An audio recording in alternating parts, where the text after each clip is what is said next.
we welcome you to the Divine Connection. Divine connection में हम आपका स्वागत करते हैं। You know, it's a 30-minute program where we share from God's Word so that our relationship with God can be strengthened. ये 30 minute का programme है जहां पर हम परमेश्वर के वचन में से आपको बताते हैं ताकि परमेश्वर के साथ का हमारा जो संबंध है वो बलवंत होते जाएं। You know, all those who are watching this program, if you are already somebody who knows the Lord, it is well and good, and you are already growing in Christ. And if you are someone who is yet to believe in the Lord Jesus Christ, this program will also help you to know who this God we are talking about. आप लोग जो ये programme देख रहे हैं, अगर आप पहले से प्रभु यीशु मसीह को जानते हैं तो निश्चय बहुत ही अच्छी बात है। ये प्रोग्राम आपकी मदद करेगा। और अगर आप प्रभु यीशु मसीह को नहीं जानते हैं तो भी निश्चय ये प्रोग्राम आपकी मदद करेगा ताकि आप प्रभु यीशु मसीह को अच्छी तरह से जान लें। Divine connection is crucial for our life. ईश्वरीय संपर्क हमारे जीवन के लिए बहुत ही जरूरी होता है। Because He is our creator and He is our sustainer. He knows everything about us. And particularly He has written in His Bible, that is the scripture from where we know how to live our lives. क्योंकि वो हमारे सृष्टिकर्ता है, हमें बचाकर रखने वाले हैं, वो हमारे बारे में सब कुछ जानते हैं। खास करके उसने बाइबल में इसके बारे में लिखा है जो कि परमेश्वर का वचन है। उससे हम जानते हैं कि हमें अपने इस जीवन में किस तरह से जीना चाहिए। People are ready to choose who will be the next person or next team who is going to rule us. लोग इस बात का चुनाव करने को तैयार है कि अभी अगली टीम कौन सी है जो हमारे ऊपर में राज्य करेगी। We are recording this program in the city of Chennai, which is the capital of Tamil Nadu. हम ये प्रोग्राम चेन्नई में रिकॉर्ड कर रहे हैं जो कि तमिलनाडु राज्य की राजधानी है। They wanted to prove and show their credibility so that people can choose them.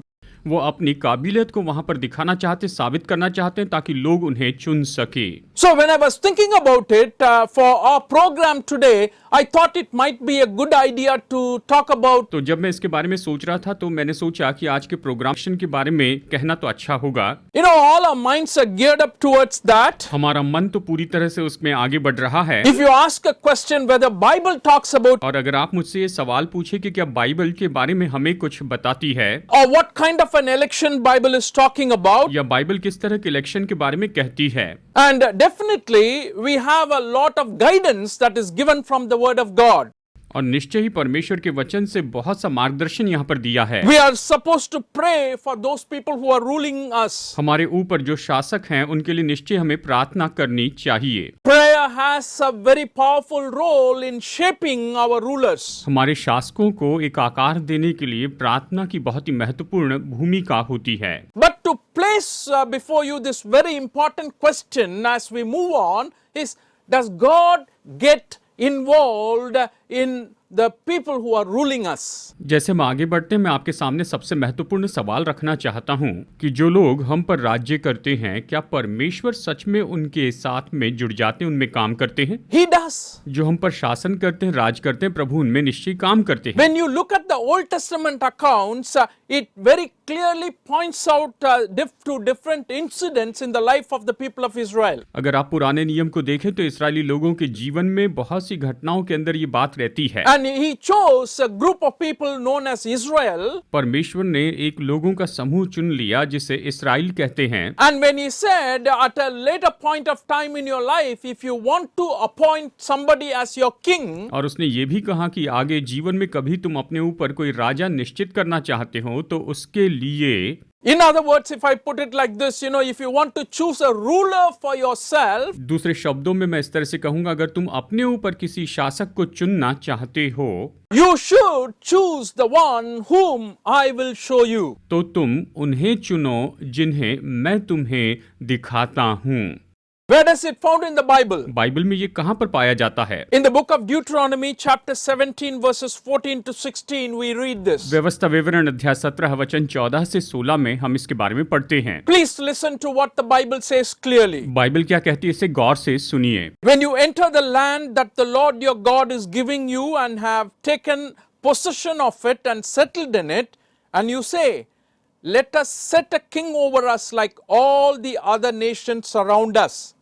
Be sure to appoint over you a king the Lord your God chooses. He must be from among your fellow Israelites. Do not place a foreigner over you. one who is not an Israelite. व्यवस्था विवरण अध्याय 17 वचन 14 और 15 पढ़ते हैं। जब तू उस देश में पहुंचे जिसे तेरा परमेश्वर यहोवा तुझे देता है और उसका अधिकारी हो, उसमें बसकर कहने लगी कि चारों ओर की सब जातियों के समान मैं भी अपने ऊपर राजा ठहराऊंगा, तब जिसको तेरा परमेश्वर यहोवा चुन ले अवश्य उसी को राजा ठहराना, अपने भाइयों ही में से किसी को अपने ऊपर राजा ठहराना, किसी परदेशी को जो तेरा भाई न हो तू अपने ऊपर अधिकारी नहीं ठहरा सकता। इस तरह से ये वचन कहते हैं। So when you look at this passage or this brief section, it shows clearly that God says, you have to choose the one whom I will show you.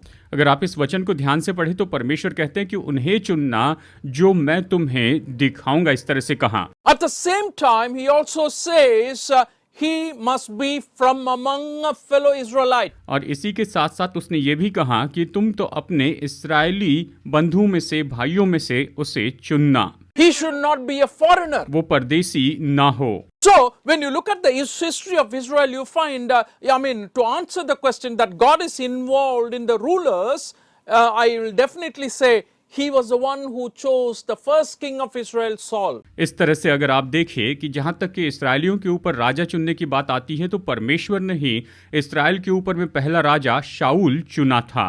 After that, it was he who chose David. और उसी के बाद में परमेश्वर ने ही दाऊद को भी चुना था। So you can find God's involvement in even appointing Solomon after David. उसके बाद आप देखते हैं दाऊद के बाद परमेश्वर ने सुलेमान को राजा बनाया था। When you look at the history of Israel, you can honestly say that every king who ruled was allowed by God, and it was God who allowed them to have that power. उसके बाद में इस्राएल के सारे राजाओं को आप देखिए, आप पाएंगे कि परमेश्वर ही था जिसने उन्हें उनके ऊपर में राजा नियुक्त किया था। Oh, you may be thinking, oh, it's applicable only for Israel because God chose the nation of Israel. शायद आप ये कहें कि ये इस्राएल के लिए उपयोगी है क्योंकि परमेश्वर ने इस्राएल देश के ऊपर राजा ठहराने के लिए कहा। If you say like that, I don't agree with that. अगर आप ऐसे कहें तो मैं इससे सहमत नहीं। Because the Bible says in the book of Daniel very clearly that there were many other nations that were under the control of God. क्योंकि देखिए दानियल में बहुत स्पष्ट रीति से कहा गया कि बाकी ऐसे बहुत से देश हैं जो पूरी तरह से परमेश्वर के नियंत्रण में थे। He was controlling the king of Persia. और वो तो फारस के राजा के ऊपर में अधिकार कर रहे थे। He was guiding the king Nebuchadnezzar. वो राजा नबूकदनेस्सर का मार्गदर्शन कर रहे थे। So you can see that God's involvement is there in the lives of every other ruler who was ruling different nations and empires in this world. आप देख सकते हैं कि संसार के दूसरे दूसरे देश और साम्राज्य में परमेश्वर ही हैं जो कि राजाओं को नियुक्त किया करते थे।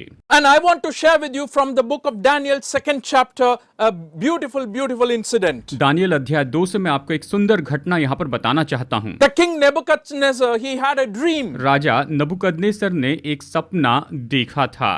And that dream troubled him so much that he was not able to sleep. He was very disturbed. और उस सपने ने उसे इतना परेशान किया कि वो सो नहीं पाया, वो बहुत परेशान हो गया। And he called all the magicians and enchanters and sorcerers from among his people in the land of Babylon, and he told them, you please tell me my dream and also the meaning of my dream. तो उसने अपने राज्य में से बहुत से ज्योतिषियों को और तांत्रिकों को और टोन्हों को बुलाया और उनसे कहा कि मैंने जो सपना देखा तुम वो मुझे बताओ और उस सपने का अर्थ क्या होता है ये भी तुम बताओ। And everyone was not able to know what the dream was. और हर कोई नहीं जान पाया कि वो सपना क्या था। You know, it's very interesting to note here, if the king had told the dream, probably they would have interpreted it whatever the way they wanted. अब यहाँ पर दिलचस्प बात यह है कि अगर राजा सपना बता देता तो लोग अपनी मर्जी से उस सपने का अर्थ बताते थे। But the king did not do that. लेकिन राजा ने ऐसे नहीं किया। But he said, I won't tell the dream,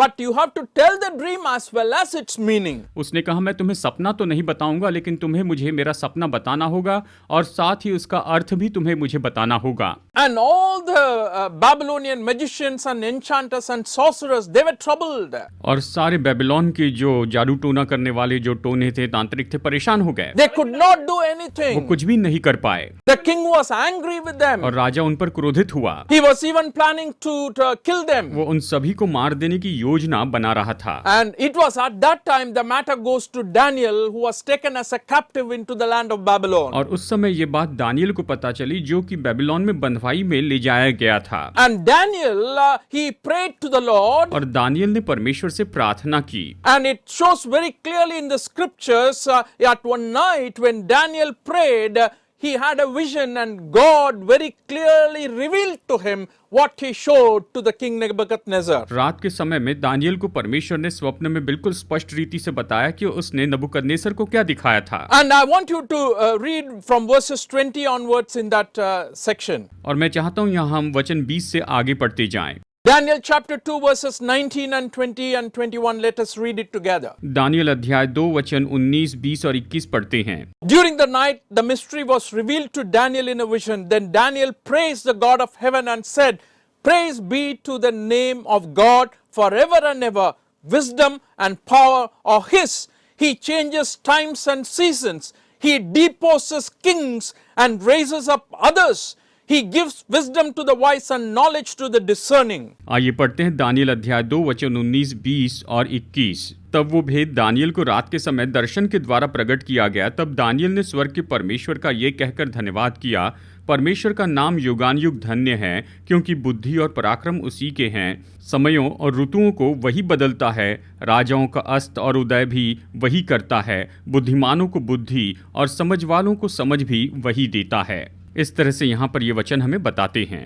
And you know, when this vision was revealed to him, when the dream was shown to Daniel, Daniel went and told the king what his dream was exactly, and he also gave the interpretation for the dream. जब Daniel को ये स्वप्न दिखाया गया, दर्शन में ये बताया गया, तो उसने जाकर राजा को बताया कि उसने कौन सा स्वप्न देखा था, और साथ ही उसने उस स्वप्न का अर्थ भी राजा को बता दिया। What is the dream he had? अब उसने कौन सा सपना देखा था ये हम देखेंगे। The king saw a big statue. राजा ने यानी राजा नबूकदनेस्सर ने एक बहुत बड़ा बुद्ध देखा, एक बहुत बड़ी प्रतिमा देखी थी। The head of the statue was full of gold. और उस बुद्ध का सिर जो है वो तो सोने का बना हुआ था। And the shoulder of the statue was full of silver. उसका कंधा और छाती जो थी वो तो चांदी की थी। The stomach, the chest part is full of bronze. और पेट जो है वो तो निश्चय ही पीतल का बना हुआ था। And the feet was iron and clay. और जो पैर जो है वो तो लोहे और मिट्टी के बने हुए थे।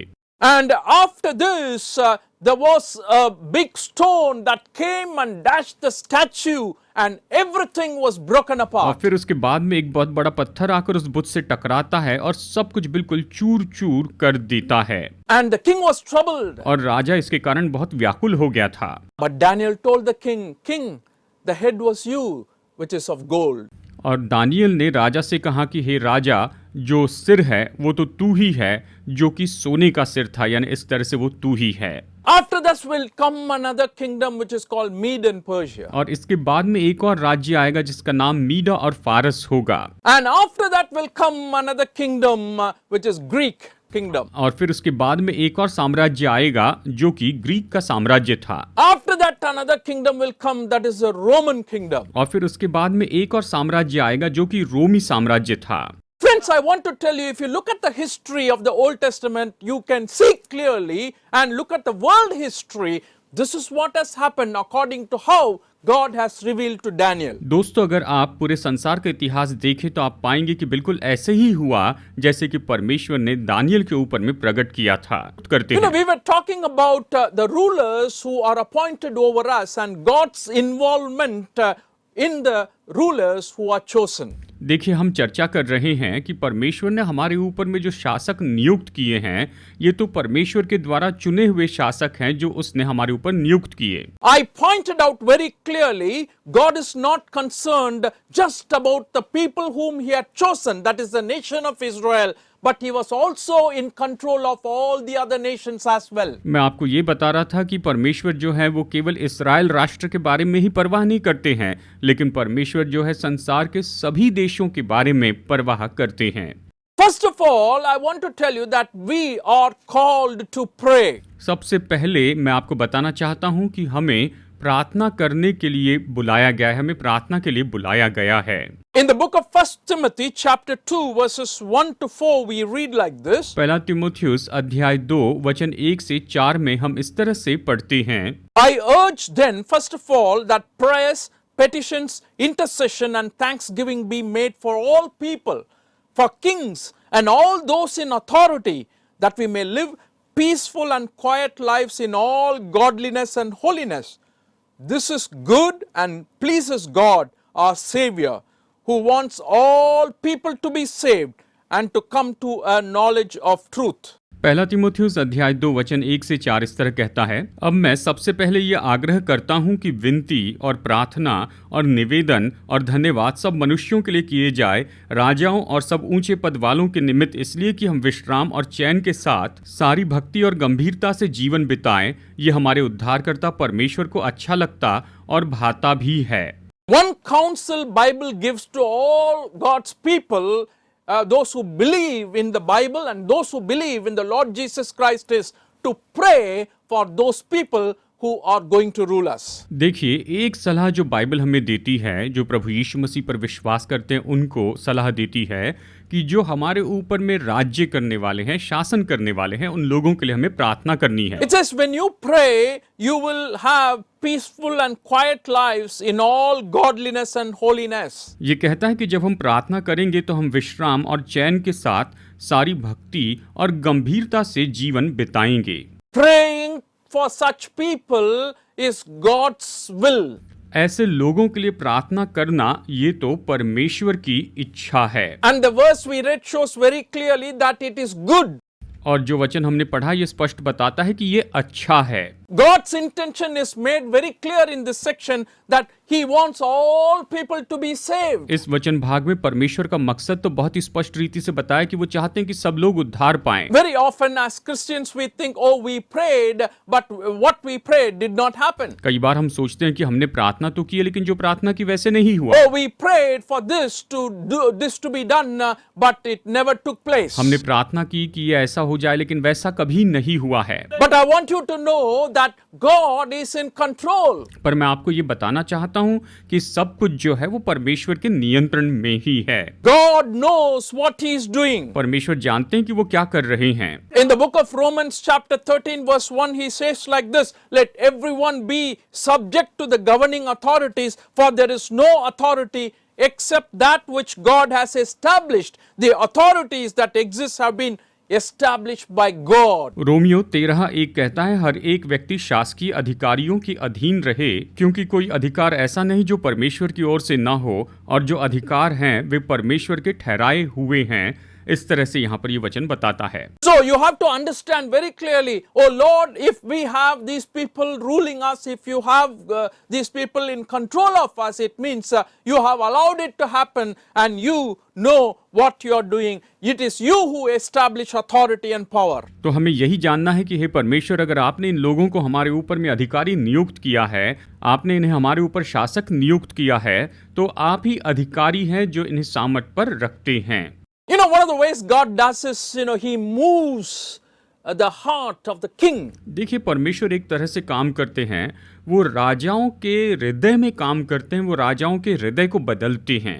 In the book of Proverbs we read in 21:1, in the Lord's hand the king's heart is a stream of water that he channels towards all who please him.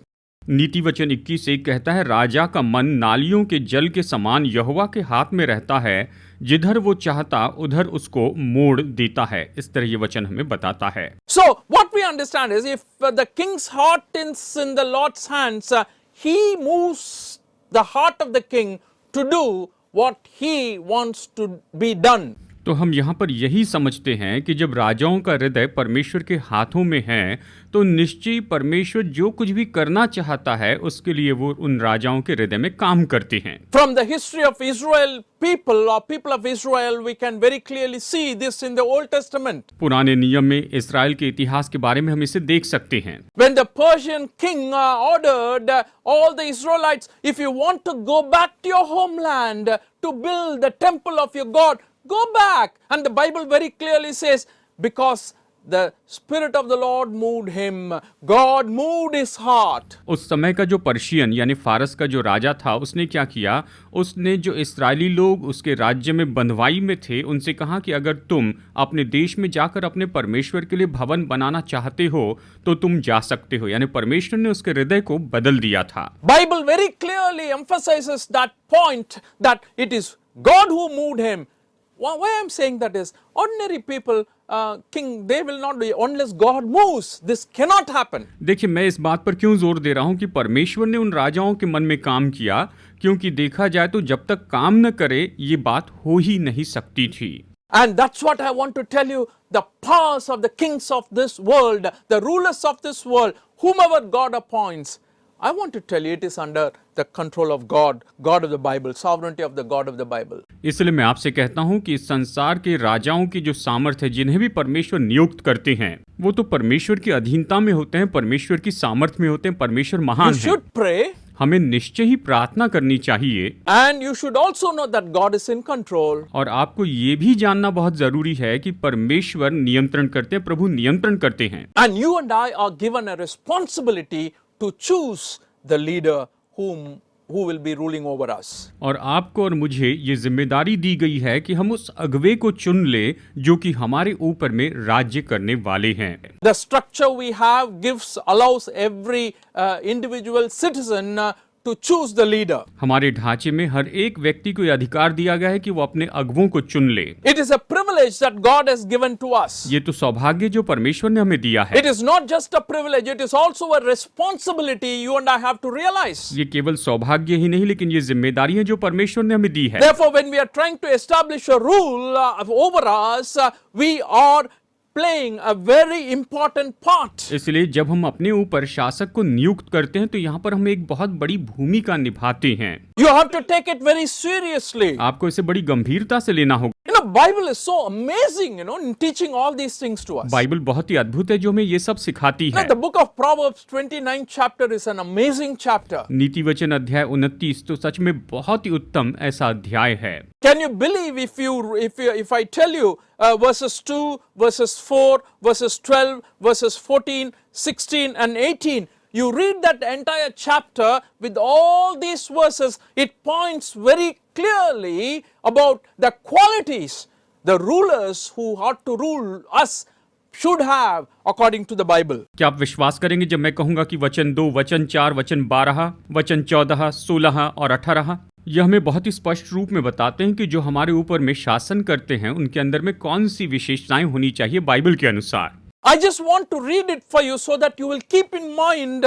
मैं चाहता हूं कि मैं आपके लिए इसे पढूं। Proverbs 29:2, which says, "When the righteous thrive, the people rejoice. When the wicked rule, the people groan." वचन 2, जब धर्मी लोग शिरोमणि होते हैं तब प्रजा आनंदित होती है, परंतु जब दुष्ट प्रभुता करता है तब प्रजा हाय हाय करती है। Oh, what a great statement it is. See the people who are ruling us, how good they are. You have to consider that. देखिए, जो लोग हम पर शासन करते हैं वो कितने अच्छे हैं, इस बात पर आपको गौर करना होगा। Fourth verse in that same chapter is emphasizing the justice that a king ought to establish. वचन 4 कहता है कि राजा जो न्याय स्थापित करता है उसके बारे में हमें निश्चय देखना होगा। And 29:14 talks about judgment, of the poor people. It should be done with fairness. वचन 14 हमें बताता है कि यहाँ पर जो कंगालों का न्याय है वो तो हमें सच्चाई से करना चाहिए। And dear friends, because of time, I'm not reading the entire chapter. And if you have time, please go through that chapter and try to understand. It is God who gives us this responsibility. Choose wisely whom you have to choose. हमारे पास समय की कमी के कारण हम इस पूरे अध्याय को नहीं पढ़ सकते हैं, लेकिन आप इस पूरे अध्याय को पढ़िए। परमेश्वर जो हमें जिम्मेदारी देते हैं, इसलिए आप बुद्धिमानी से चुन ले। And I want to tell you, God is in control. मैं आपको बताना चाहता हूं कि परमेश्वर नियंत्रण करते हैं, आप इस बात को जान ले। Let's pray. आइए प्रार्थना करते हैं। Choose wisely. बुद्धिमानी से चुनाव करें। Realize God knows everything. इस बात को जान ले कि परमेश्वर को सब कुछ पता है। And continue to trust in the Lord for our life and our future. और निरंतर अपने जीवन और अपने भविष्य के लिए परमेश्वर पर भरोसा करते चले जाएं। Dear friends, our God is a great God. दोस्तों, हमारे परमेश्वर महान We है। are not talking about a God who is dead. हम मरे हुए परमेश्वर की बात नहीं कर रहे हैं। We are talking about Jesus who has risen from the dead and is still ruling over the world. हम यीशु के बारे में कह रहे हैं जो कि मुर्दों में से जी उठे हैं और अभी भी वो पूरे संसार पर राज्य करते हैं। His power is at work in your life and my life today. आज उसकी सामर्थ आपके और मेरे जीवन में काम कर रही है। And I want you to be rest assured when you trust in Him, definitely He knows what He is doing and He will always do what is best and what is good. और मैं चाहता हूं कि आप उस पर भरोसा करें, क्योंकि जब आप उस पर भरोसा करते हैं तो वो आपके लिए जो कुछ भी करते हैं वो तो निश्चय ही बहुत ही उत्तम होता है। And that's the kind of God we are talking about in this program. इस प्रोग्राम में हम इसी परमेश्वर के बारे में चर्चा कर रहे हैं। As we look forward to a future and we continue to trust God that everything will work out for His glory and for the good and peace of all His people. और जैसे कि हम भविष्य के बारे में देख रहे हैं तो आइए भरोसा करें सब कुछ उसकी महिमा के लिए होगा और उसके सारे लोगों के लिए विश्राम और चैन के लिए होगा। God bless you today. परमेश्वर आज आपको बहुतायत से आशीष दे।